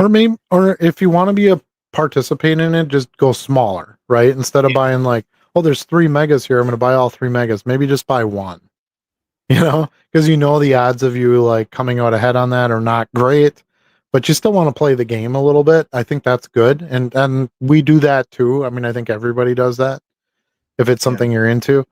Um, go bigger on the stuff is a good deal and that you're going to be able to make money on. Do that, buy in bulk, and we've always proclaimed that being the best strategy. But maybe on the stuff that's sort of borderline, even if you still want to play in it, just sort of back off a little bit, keep it smaller. Yeah. You definitely want to be able to see some margins in what you're buying. Like, Yeah. don't buy just for the sake of buying. You have to see some concrete margins that are there, before you just pull the trigger on it. Yeah, it's the old adage of getting the right cards at the right price. That always has to apply. So yeah, if you're presented with the right cards at the right price and it fits in your business plan, your budget, whatever, then yeah, you should always be buying. Then that statement fits. There's some qualifying things that need to go along with it. That's the only reason we really wanted to bring it up. So I think one of the things we talked about as well was, always be ready to buy. You never know when that great opportunity is going to come along. So always be ready, but you don't necessarily have to buy every time. Yeah, and that's sometimes you need to buy too because you have like a relationship, right? With a seller, and you're like, well, they need me to take this stuff, and I know I'll get a shot at the stuff I really want down the road, or when I need stuff, they'll come through for me. So sometimes you just kind of have to help each other out a little bit back and forth. And that can be a reason to an added points reason to buy versus passing on something. Right. So yeah, I think that was a good topic this week, because it's tempting. It's tempting to just buy up everything you find, right? Yeah. But the odds are stacked against you doing that. And you're going to run out of money pretty quick too. So that now maybe you're presented with another buying opportunity. You're like, crap, I just went out and bought all this stuff. And, now I don't have the money to be able to buy this other thing. So it's just like budgeting in real life, right? Like in your, in your personal money life, sure, I could buy the boat, but if I buy the boat, then I can't take a vacation this year. You have to strategize those purchases out a little bit. And just because the boat was a good deal, if it's going to cost you the vacation you really wanted to go on, maybe that's not the right buy then. Right. Now, maybe the boat presented to you as an amazing deal and the vacation's not as important. You could go next year. Well, now it's always be buying, right? Because enough are in the right side of, making that purchase. I don't know if that's a good analogy or not, buying a boat versus buying $1 sports cards, but boat I think you get the analogy point. always fits. Right. Yeah, I kind of thought so too. It's that's more of a want buy, right? Like, so that's why I used a boat, because it's like, does anybody really need a boat? Not really. Right. But if you're into that, and you fish or you do whatever, it's like, okay, well, that's always got to be on your buying list, and then hopefully it hits at the right time, and then you can be buying. Right. Keith wants to clarify it wasn't a Whatnot show that he was at. He set up his first table at an actual local card show. The guy beside me had a few beers, so by the end he was ready for a blowout sale, and he took advantage. Absolutely. I've done that too. I've done, Charlie and I have done the same show for quite a few years, and I've bought out stuff from tables next to me. I had that big Tom Brady buy that I did. I bought a bunch of stuff from. I always make sure I go through the boxes on the people near you, because you can kind of watch throughout the show, and if their stuff's not moving at the end of the show, you can say, "Hey, I'll buy that whole binder from you now." And that's Absolutely. basically what I did, and it was a great move for me. So, and they were happy too because they were at the show to sell, and they weren't getting all the sales. So here you go, take it. Um, end of show buys can be some of your biggest fruit. Yep. That's how I ended up getting those a lot of those chips cards, chips, Mm. MLB chips. That was, just a nearby dealer that I was observing their table, and they knew us from being nearby, and it was a pretty easy deal to make at the end, when they still had some there. And that was a product that a lot of people don't know what to do with, right? So he was happy to get those off his table. Sure. Yeah. Not a lot of people who attend card shows looking for cards or looking for poker chips. Right. Right. It's a little bit of a strange crossover. It is, and that's what makes eBay so wonderful, right? Mm-hmm. It gets out so many more eyes. So, Yep. And the weirder, the better for items, for the most part. Dan says Black Friday weekend sales were great, but the Target sports card sales took away all the sales income from the weekend. Yeah, Target was probably, as far as retail goes, Target was probably the best place to go, which is why I went there. I really like the basketball boxes. For $35, you get 140 cards. It's crazy.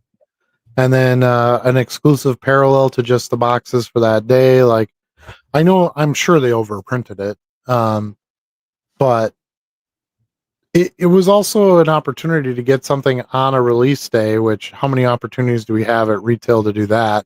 True, And yeah. if you could get them listed right away, there's a lot of buying activity. So, um, yeah, that, and then they had kind of the best discounts on stuff that had been sitting around. We just talked about the Uno cards.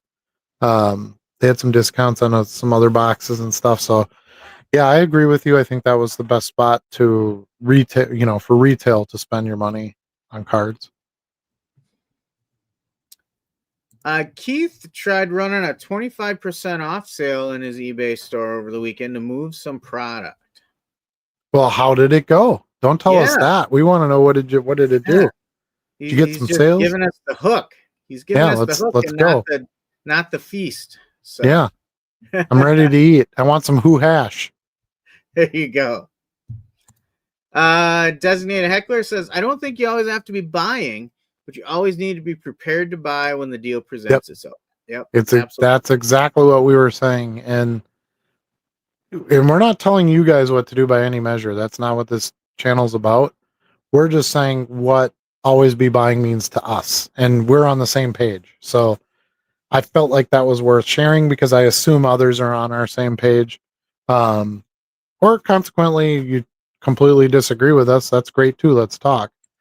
That's what we don't have enough of in this world, right? People who can get together and discuss different sides to things and pros and cons to stuff, and hopefully with all the information then come up with the best decision for themselves. And that's what this show's all about. So if you're like, no dude, live selling's this is the way I make my money, this is how I do it, I want to hear that. I think that's great. And we're all here to basically try to help each other out. We're all doing the same thing, and we can all stand to get better at it. Joe says he was out of town on Thanksgiving week visiting relatives. Did go to an LCS Black Friday sale event, which was fun with products I don't see at my local LCSs. There was somebody in our Discord who posted quarter boxes, or what were they, 50-cent boxes, dime boxes? I don't remember what it was. Dime And they boxes. they were doing shoe boxes for what, $25 or something? Yeah. I was like, man, I would have just gone there and have been, because he showed some of the cards, right? He had a few pulled out of the box. It was good stuff. And I was like, dude, I would have just gone in there and been like, this is where the always be buying would come in for me. Quarter boxes. They were quarter box. Okay. So I would see a deal like that. I'm like, that's solid quarter material. That's the time where you go, okay, well, I want 10 boxes and I'll give you $200, right? You cut Yeah. $5 off each box or whatever. You're not going to get a huge, especially if they're already running a sale at an LCS, you're not going to get a big percentage off because they don't need to. They have other buyers that, it's not like a show dealer.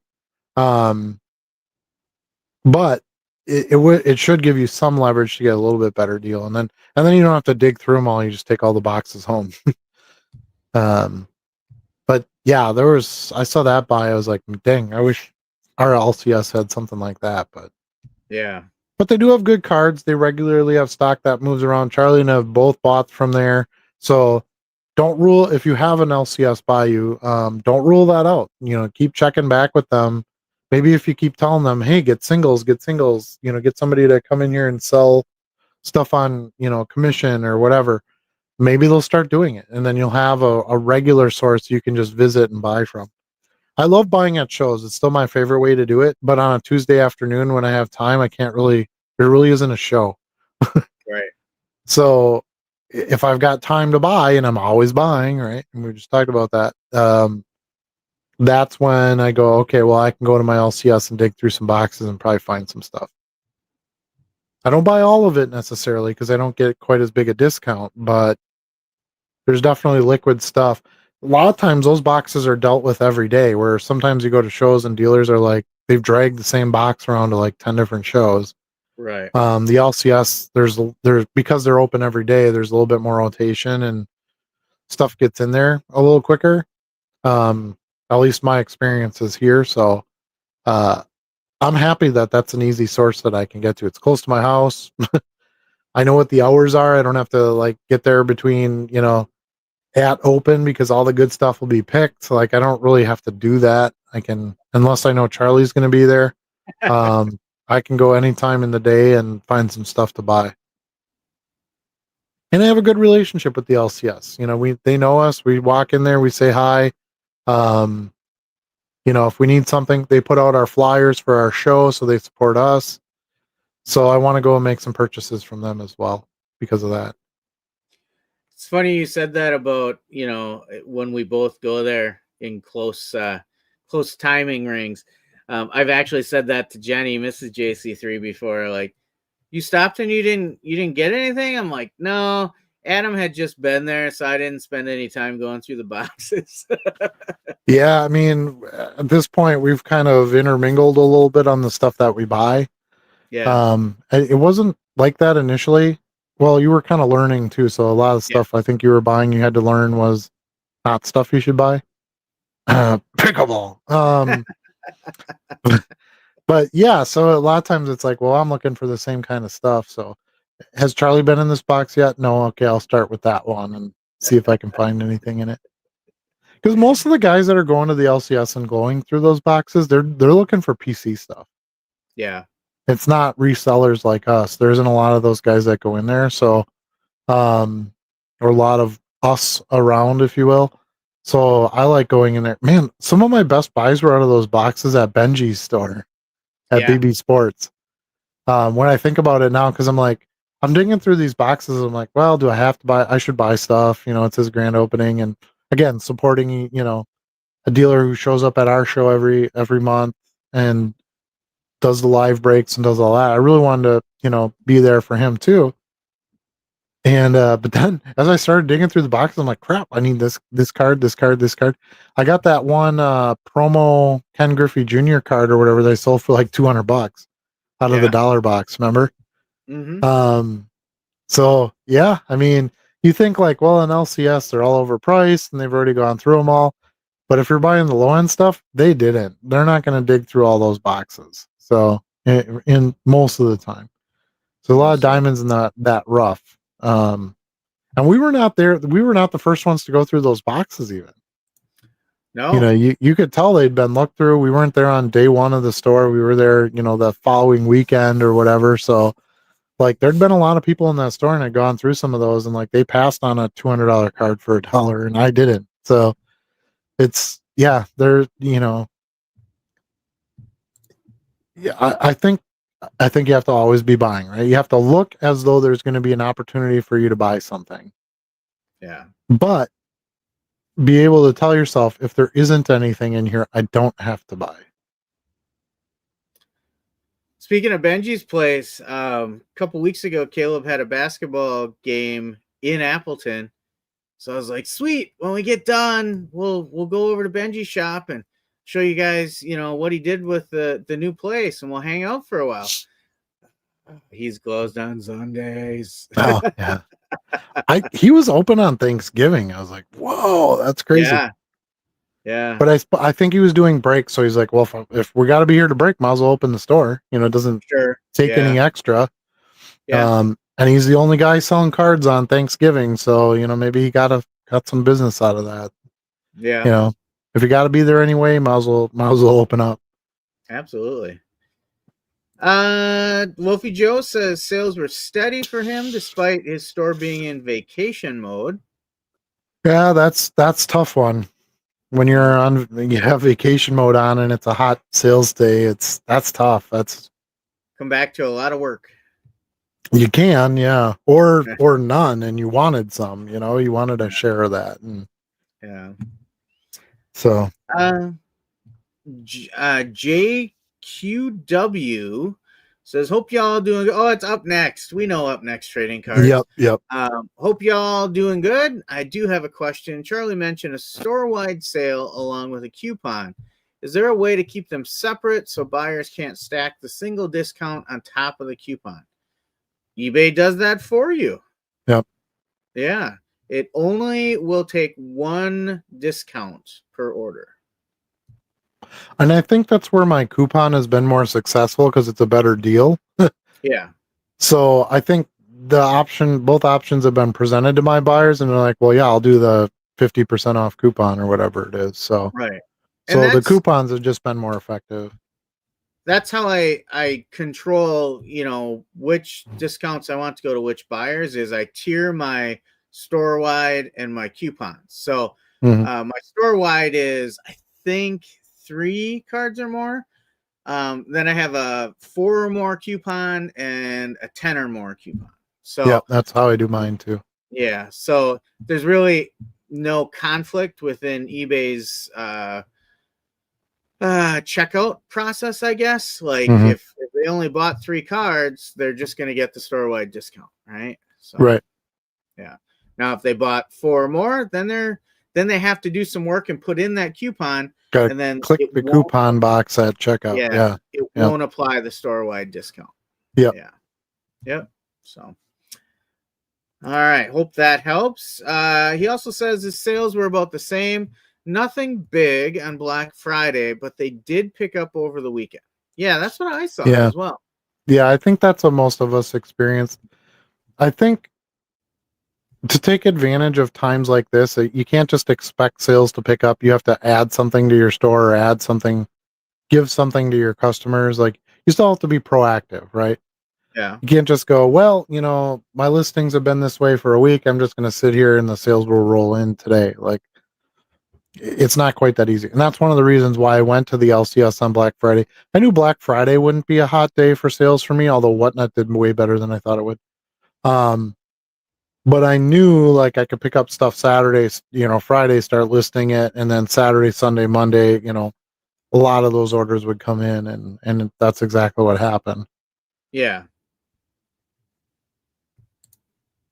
All right. And the T206 kid is here. I work at a card shop, and some days we will say, we're not buying today. And then those days we end up buying the most because something great comes into the shop. Yeah, and I think that's one of the hard parts is turning down something that's great just because it's not right for the financials. Because that's an element of this that we didn't really talk about. Always be buying sounds great, but you've got to pay for it. So there has to be some sort of, money situation where that makes sense too. So even if the deal is great, if the money's not there, I don't know. That's either got to figure out a way to do the money or you have to pass on it. Like, you don't want to put yourself in trouble that way. Yeah. Where you have a lot of cards and no money. That's not a great combination. You got to have some balance to both. Otherwise, what happens when the next even better deal comes in, right? Now you spent all your money. And you don't want to do that. No. Always got to have something available for when that great deal comes in, right? Yep. Well, that catches us up again in the chat. I can't even talk here tonight. Yeah. Well, that was good. Thanks a lot for everybody for participating in the chat and putting more in there. I think that's helpful. We don't want to just listen to us. We're old fogies and we're on here every week. Nobody wants to hear us. So, for the whole show anyway. So it's great to have the chat be active. By the way, if you're watching this recorded, please try to join us live. We're live every Wednesday, 8 Central Standard Time. We don't do any giveies, but unless you count sound advice and experience, a givey, we do givey advice. How about that? I don't know. Or givey stories. Advice is bad because you're not supposed to give advice. But anyway, so try to join us live so you can participate in the chat. It makes it a lot more fun for you and us. And then be sure to subscribe to the channel. Ring the bell so you're notified every time we're live. In case you forget the day and the time, it'll pop up and say, "Hey, these Yahoos are live. 8 o'clock. Let's get going." We say 8 o'clock, but it's really not 8 o'clock. Charlie's always late, so. Oh, sure, yeah.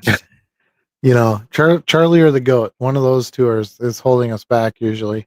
But around 8 is when we're going to start. So if you get the notification and it's 8:03, it's probably still legit. We're going to be on. So, but thanks everybody for joining us. We really appreciate you being here. Yeah, that's my pitch for watching the show. Again, join the Discord. I caught it this time. There's the link. It's free to join with lots of good chat on there. We got a bunch of channels that have been building over time and good participation, lots of different shares and stories and tips and tricks. And yeah, so make sure you're on there if you're not, apparently. Also, JC3 Cards and Collectibles has his own YouTube channel. He does a blog, if you will.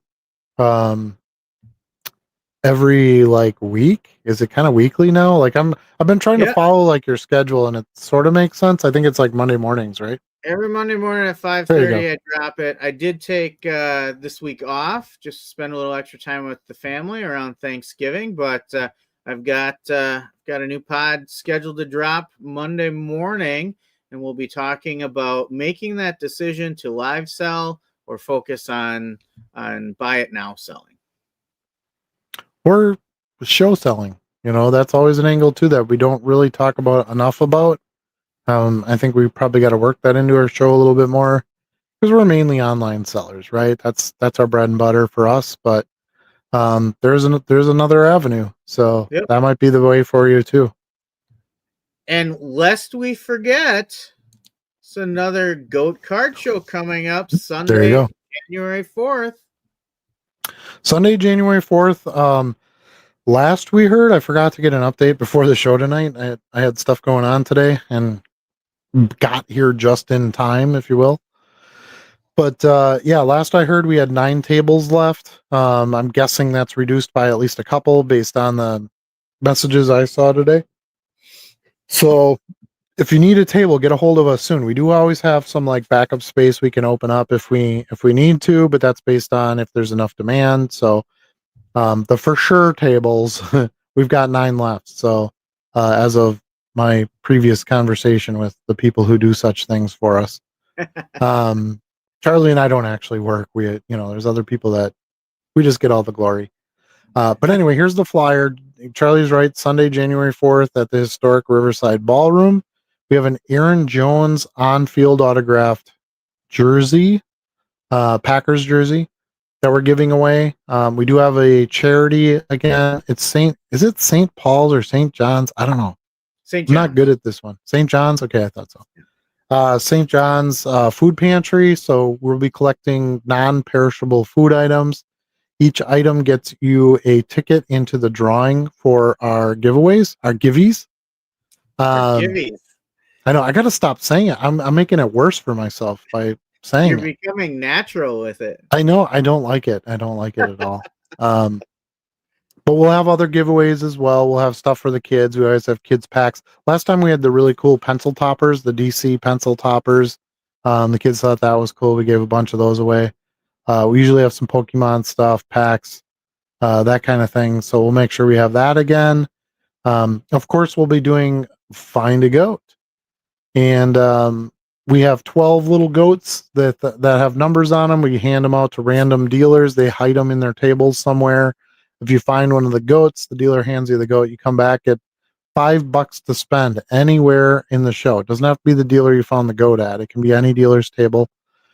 And then we have a golden goat. We have Goldie. And if you find him, her, I guess we never really defined. I guess it doesn't matter.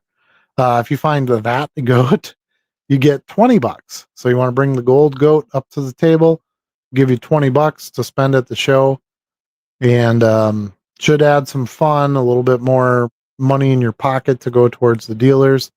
And the dealers have a lot of fun with it as well. So make sure you're looking for the goats. I did confirm this week that BB Breaks will be back breaking. I do not know what the break will be yet. If I get that information ahead of time, I'll let everybody know. They will be doing a live break. They'll be set up there, of course, with their dealer tables. So we're happy to have them back. They're great place in our show. And I think that's about it. Hey, do you have anything to add to the show portion? I think The that's it. upcoming show? Always a great time. We'll have food as always. Yeah. Just a great vibe at the show. Every time we've set up, it's been a really good time. Made some really solid connections with dealers, good conversations. It's a good family event. We see moms and dads with the whole family coming out. So really a good time. Even if even if you just want to check it out to see what it's all about, you'll probably come away having a good day. And just as a reminder, dealers aren't always there just to sell. They're also buying. So if you have things to sell, bring those to the show. There's no admission. We don't charge anything for parking, no admission. Food is very reasonably priced and extra delicious. We do have an ATM on site. There is a fee for that, but if you need some quick cash, we have that right there for you. Some places to sit, places to break packs. If you buy boxes or packs, we allow our dealers to sell basically anything within the hobby. So they can sell giant cards, posters, packs, repacks, singles, you name it. So if you're interested in the hobby in any fashion, we're going to have vintage, we'll have new stuff, we'll have non-sport, some gaming, some Pokemon. So should be something for just about everybody. 9 to 2 is the time of the show. If you want to come from out of the area and you need some help kind of figuring out Green Bay, don't be afraid to contact us. We'll help you get set up with some accommodations and tell you some cool places to go. And if you let us know ahead of time, maybe Charlie and I will come and hang out with you. There you go. I know that's more of a punishment than a privilege, but it would be a privilege to us. So we would love to do that with you. Take you to some of the casinos or some of the parks, go through Lambeau, that kind of thing. So anybody out of town, I think that would be a ton of fun. We haven't had anybody take us up on that yet. I'm still looking forward to that day. So be the first and maybe you'll get a givey. Dan's still planning for it. Dan should be able to just appear here based on our previous experiences. Yeah, you should be able to puff a smoke and here he is, but has yet to make an appearance. So we want to invite you out for that. Now, we realize that's not feasible for everybody, of course. However, Charlie and I still want to bring the true live show experience to you. So we will be doing our live show from the stage during the GOAT show. So you can see crowd of activity behind us, the buying, the selling, the trading, and him and I will share some of our purchases and things that we're doing at the show, because we want as many people to be able to be involved with the show, whether they can be here physically or not. We can break some of that barrier and have you come along with us on a digital journey during the GOAT show. So again, if you subscribe, ring the bell, like the video, do all that kind of thing, you'll be notified when we go live during the show. So if you kind of forget about it, or you got other things going on that Sunday, we'll pop on and let you know, hey, we're doing a live show from the GOAT show, and hopefully you can hang out with us. We always get some nice chat on there during that show. There's definitely people that come on the live, and I like that. Also allows us to kind of advertise the show during the show to get more customers to come in. It's sort of, there's so much going on all the time, right? Like people need constant reminders. So even day of, we get people who come in that are like, well, I saw you guys were live and I forgot it was the show today, so I'm here now. So we want to do that as well. All right. Well, I think that's a wrap for this week's Dollar Box Live. Yes, sir. We went from Black Friday war stories to Advent calendar rips, from giant whatnot sellers to the tiniest My Little Pony refractors. We went from Arenado's future bronze plaque potential to Adam's Shopify future fortune. I think we covered it all. So did you have AI write take notes for us or what? I keep some bullet points to make sure I interesting. see what we all talked about. That was very radio voice friendly. I like it. That's what I do. That's Yeah. what I do, Adam. Yeah, you do. Blog go skills. out there, have fun chasing those Allen and Ginter hits. Use coupons like a pro, and above all, always be buying smartly. We'll catch you all next time. And remember, can't sell what you don't list. So get those new finds from Black Friday and so forth listed so you can make your sales. We'll see you all next week, 8 Central Standard Time, Wednesdays.